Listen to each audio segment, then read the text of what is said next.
Hi, allow me to introduce myself. I'm John Belding, Bureau Chief of Special Operations for Martin County Fire Rescue. This speech is for ENC 1101 online. Professor Considine is the instructor.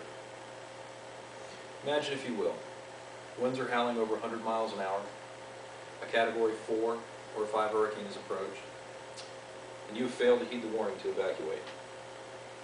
What do? Perhaps a wildfire has approached your community. You've also failed to heed the warning to evacuate. You must choose to shelter in place. What do?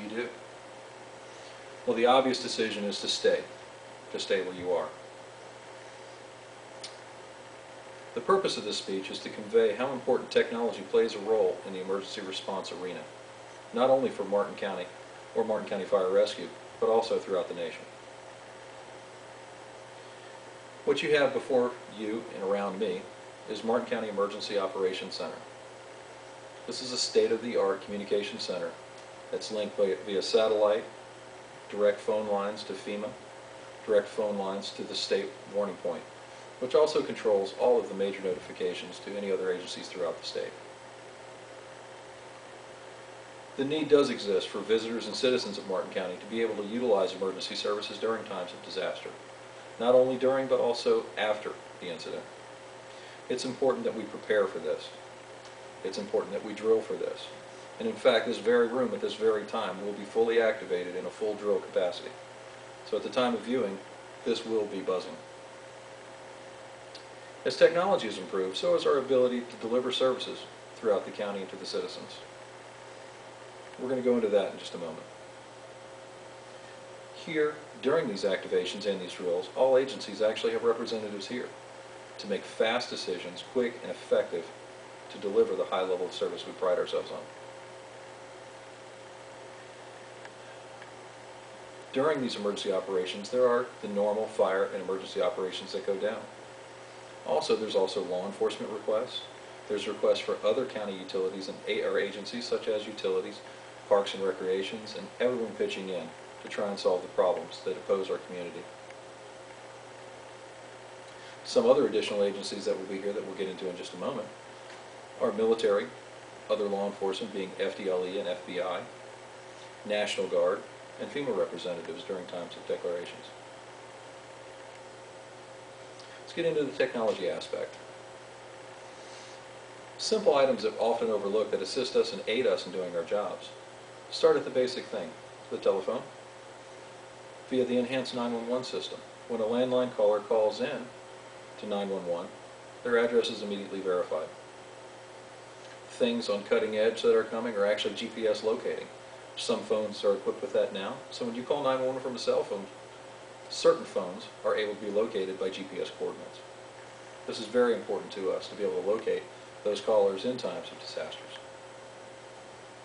Other things with this GPS, it actually assists us in requesting state, federal, and other governmental agencies to be able to give clear, concise directions as to where we are and where those assets need to be deployed. Satellite imagery. Imagery taken from satellites pre and post incident, whether it be wildfire or whether it be a storm, actually assist us in trying to get the resources to the right places. If it's a barrier island where we have washouts, sometimes we can utilize beach cameras if they are still up and operational. We can utilize DOT traffic cameras to try and show if we have bridges that have been eroded or that show a threat for response. This has proven to be the case, and we've actually utilized this throughout storms in the past. Extremely important for us to use. Local and national media. Around this room there's actually displays that display the CNN, the Fox Network, the local news. One learning tool that we have learned is that's their business. They are able to gather mass amounts of media in very short periods of time that local government agencies just cannot contribute that much manpower to do. So a very quick summary of just that alone, that basically puts so many tools in our toolbox to be able to deliver a level of service just on things that are happening around us every day. This, around us, serves as a collection point. You're probably questioning as to how all this comes together and how it funnels. We have a plan. This plan is called the National Incident Management System. Part of this system actually delegates persons or person that's going to be responsible for decision making in times of disasters. Inside this, there's branches, divisions, and groups. It's a pre-planned, it's been proven, it is effective. Advantages are it can expand. It can be as small as you need it to be, it can be as large as you need it to be. Here inside the Emergency Operations Center, under the NIMS, we break down into 18 different ESFs. The ESFs are numbered 1 through 18. They cover things such as transportation, communication, public works, firefighting, information and planning, mass care, resources, health and medical, search and rescue, hazardous materials response, food and water, energy, military, public information, volunteers, law enforcement, animal services, business, industry, and economy.